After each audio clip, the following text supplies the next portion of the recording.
Para saudara dan saudari yang Tuhan cintai, para saudara dan saudari yang Tuhan cintai, selamat pagi dan selamat bertemu lagi dalam renungan harian dari Paroki Santo Fransiskus Assisi Apeo, edisi hari Kamis, tanggal 12 Desember 2024, dalam masa Advent yang kedua. Mengawali hari yang baru ini, kita hendak mendengar dan merenungkan sabda Tuhan. Marilah sebelum kita mendengar dan merenungkan sabda Tuhan, kita berdoa. Dalam nama Bapa dan Putra dan Roh Kudus. Amin. Allah Bapa yang Maha Kudus, Engkau menguatkan kami dalam menyiapkan kedatangan Putra-Mu yang tunggal.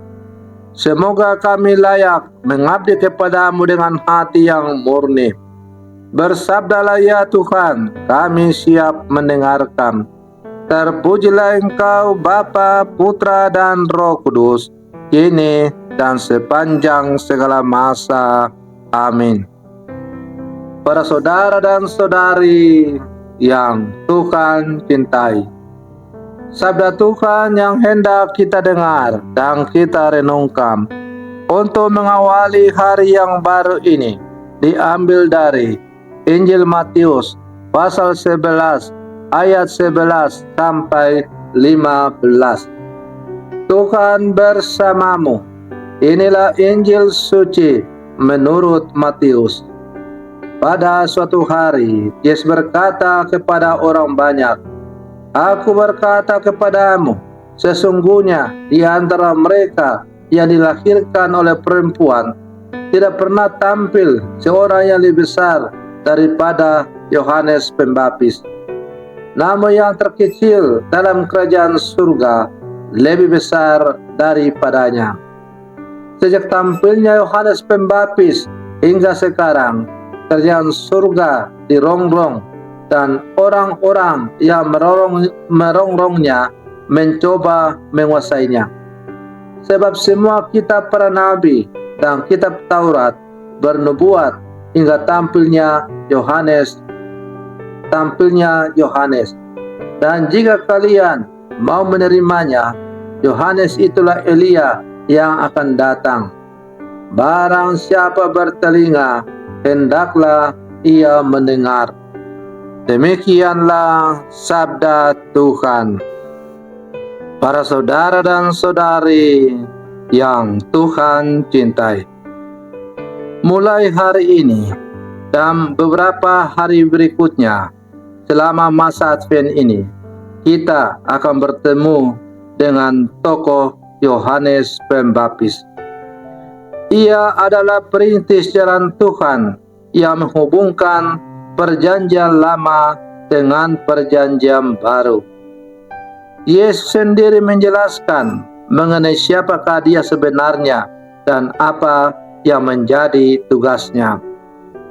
Menurut Yesus, di antara mereka yang dilahirkan oleh perempuan tidak pernah tampil seorang nabi yang lebih besar daripada Yohanes Pembaptis.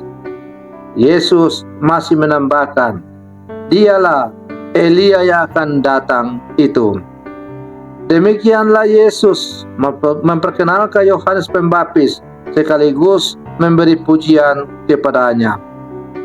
Para saudara dan saudari yang Tuhan cintai, tokoh Yohanes Pembaptis ini akan menjadi pembimbing kita dalam menghayati masa Advent. Ajaran-ajarannya, pewartaannya, cara dan ciri hidupnya dapat membuka mata hati kita untuk memandang cahaya Natal. Ajakannya mendorong kita untuk mengubah padang gurun menjadi taman Firdaus. Kehadirannya dapat menyadarkan kita akan segala dosa dengan menunjukkan pertobatan. Pendek kata, Allah selalu menolong kita dengan berbagai cara. Ia selalu setia kepada umatnya dalam kondisi apapun. Kedatangan Yohanes Pembaptis menjadi bukti kesetiaan Allah kepada umatnya. Allah berkehendak dengan perantaraan Yohanes Pembaptis agar kita mampu bertobat dan mempersiapkan jalan bagi kedatangan Tuhan. Para saudara dan saudari yang Tuhan cintai, Yesus berkata, "Siapa bertelinga, hendaklah ia mendengar." Mengapa Yesus perlu menegaskan hal ini? Bukankah telinga memang dipakai untuk mendengar? Rupanya dalam kenyataan, ada orang yang sebetulnya memiliki telinga yang sehat dan bagus, tetapi tidak digunakan untuk mendengarkan karena kedegilan hati. Ada yang memiliki potensi atau bakat, namun tidak dimanfaatkan sesuai fungsinya sehingga menjadi sia-sia. Dengan kata lain, orang menyia-nyiakan apa yang Tuhan berikan dengan cuma-cuma dan dalam banyak jumlah yang banyak.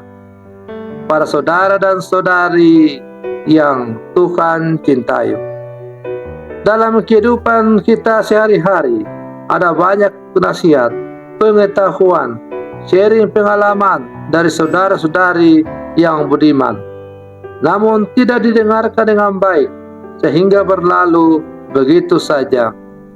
Ada pula begitu banyak sabda Tuhan yang kita dengarkan lewat pewartaan para pelayan sabda, bahkan dapat kita baca sendiri bila ada kehendak, namun semuanya berlalu tanpa memberi efek pada pertumbuhan rohani karena tidak sungguh mendengarkan, menghayati, dan menghidupinya. Oleh sebab itu, sangatlah beralasan jika Yesus mengingatkan orang-orang di sekitarnya supaya memanfaatkan indera yang diberikan oleh Tuhan sesuai dengan fungsinya, supaya membawa kebaikan dan anugerah bagi diri sendiri dan sesama. Para saudara dan saudari yang Tuhan cintai, masa Advent merupakan kesempatan yang bagus untuk kembali menatap pendengaran kita sebagai orang-orang beriman. Mari terus kita sendengkan telinga kita kepada Allah. Semoga pendengaran kita semakin tajam untuk menangkap apa yang Tuhan sampaikan, agar hidup kita semakin sesuai dengan kehendak-Nya. Selamat pagi, Tuhan Yesus memberkati.